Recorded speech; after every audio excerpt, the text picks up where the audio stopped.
আপনি জেনে আঁতকে উঠবেন যে প্রতি বছর ১৫ থেকে ২০ জন জাপানির মৃত্যু হয় পটকা মাছ খেয়ে, অথচ সরকার এই মাছ খাওয়া বন্ধ করতে না পেরে ৬ মাসের শর্ট কোর্স করাচ্ছে রেস্টুরেন্টের শেফদেরকে কিভাবে পটকা মাছকে তৈরি করতে হবে যাতে পটকা মাছ দ্বারা মানুষের মৃত্যুর হার কমানো যায়। পৃথিবীর সবচেয়ে বিষাক্ত মাছ জেনেও কেন জাপানিরা আজ পর্যন্ত পটকা মাছ খাওয়া বন্ধ করতে পারছে না? জাপানের এই বিশালদেহী পটাকা মাছগুলোর পেটে হালকা করে সুরসুরি দিলেই দেখতে পাবেন তারা বাতাস ঢুকিয়ে পেটটাকে একটা বৃহদাকার ফুটবলের মতো বানিয়ে ফেলছে। এগুলোর শক্তিও কিন্তু প্রবল এবং দাঁতগুলো ভয়ঙ্কর ধারালো। তারা আয়রনের ছুরির মধ্যেও কামড় দেওয়ার চেষ্টা করে। আস্ত কাঁচামরিচ মুখের সামনে ধরলে কচকচ করে কেটে গিলে ফেলবে।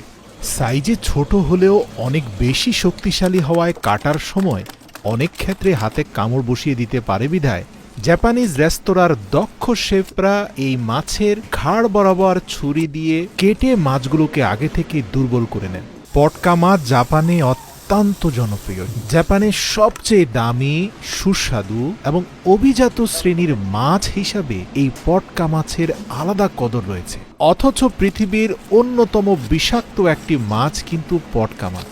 জেনে অবাক হবেন, খুব সম্প্রতি বাংলাদেশের সাতক্ষীরা জেলার শ্যামনগর উপজেলায় একজন অন্তঃসত্ত্বা মায়ের মৃত্যু হয়েছে এই পটকা মাছ খেয়ে। এই মাছে রয়েছে ভয়ঙ্কর টিটিএক্স বিষ।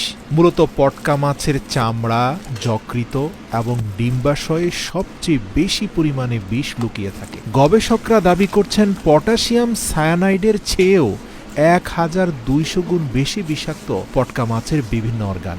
সেখানে রাষ্ট্রীয়ভাবে শেফদেরকে ৬ মাসের শর্ট কোর্স করানো হয়। শেফদেরকে ট্রেনিং দেওয়া হয় কিভাবে পটকার কোন জাতটা চাষ করতে হবে এবং কিভাবে মাছটা কাটার পরে এর বিষাক্ত অর্গানগুলো ফেলে দিয়ে গুরুত্বপূর্ণ ফিশ মিট বা মাছের মাংসটাকে আলাদা করে সুস্বাদুভাবে রান্না করে কাস্টমারদের সামনে উপস্থাপন করবে। কিন্তু তারপরেও কিছু কিছু শেফদের ভুলের কারণে প্রতি বছর ২০ থেকে ২৫ জন জাপানিজ মানুষ মারা যায় শুধু পটকা মাছ খেয়ে। মজার ব্যাপার, এত মানুষের মৃত্যুর পরেও আজ পর্যন্ত জাপানে পটকা মাছ খাওয়া বন্ধ হয়নি। সত্য বলতে পটকা মাছের মাংস যারা খেয়েছে তারা কখনো এর স্বাদ ভুলতে পারবে না। অত্যাধিক মাত্রায় ওমেগা-3 ফ্যাটি অ্যাসিড এবং ভিটামিন B12 রয়েছে এই মাছে। চর্বিযুক্ত হওয়ায় এর মাংস অত্যন্ত সুস্বাদু হয়ে থাকে। কাস্টমাররা চর্বিযুক্ত এই মাছের মাংসটাকে চিকেন ফ্রাইয়ের আদলে ভাজি করে খেতেও পছন্দ করেন। এমনকি এই মাছের অন্যতম সুস্বাদু অংশ হচ্ছে তার মোটা ভারী চামড়া। কিন্তু চামড়ার সবচেয়ে উপরের কালো স্তরটা হচ্ছে মারাত্মক টক্সিক বিষাক্ত একটা অংশ। দক্ষ শেফরা খুব ভালোভাবে জানে কিভাবে চামড়া থেকে উপরের বিষাক্ত স্তরটা ফেলে দিয়ে নিচের মোটা ভারী চর্বিটাকে বের করে নিয়ে আসতে হবে। সাধারণত জাপানের রেস্টুরেন্টগুলোতে এই মাছের চর্বিটাকে সেদ্ধ করে টুকরো টুকরো করে কেটে চিকেন ফ্রাইয়ের মতো একটা মশলার সাথে যুক্ত করে ফ্রাই করে তা উপভোগ করে থাকে জাপানি রেস্টুরেন্টে আসা কাস্টমাররা।